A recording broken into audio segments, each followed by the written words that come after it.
جب انسان کسی ریلیشن شپ میں جاتا ہے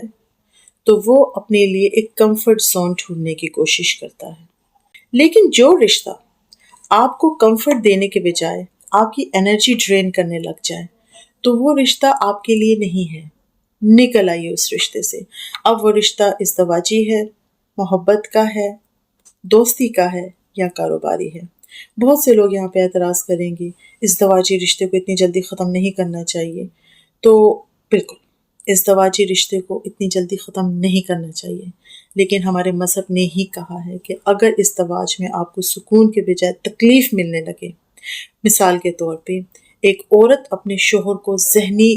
ٹینشن دیتی رہے، ہر وقت اس کو لان تان کرتی رہے اور بندہ پاگل ہونے پہ آ گیا ہے، یا پھر ایک مرد اپنی بیوی پہ ہاتھ اٹھانے لگ گیا ہے، اس پہ تشدد کرنے لگ گیا ہے، پھر اسلام میں اس کی گنجائش نہیں ہے، پھر آپ نکل آئیے اس رشتے سے۔ اگر دوستی میں آپ کا دوست آپ کو ذلیل کر رہا ہے، محفل میں آپ پہ ہنستا ہے، یا آپ مشکل وقت میں آپ کے کام نہیں آتا، آپ کو سمجھ جانا چاہیے یہ نیری ٹینشن ہے۔ کاروبار میں تو آبویسلی بڑے نقصان سے بہتر ہے پارٹنرشپ ہی توڑ دیجیے۔ جس جہت میں آپ کو یہ لگے کہ یہ رشتہ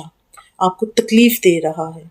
اس رشتے سے باہر آ جائیے، اور یہ کوئی بری بات نہیں ہے، اس کو سیلف کیئر کہتے ہیں۔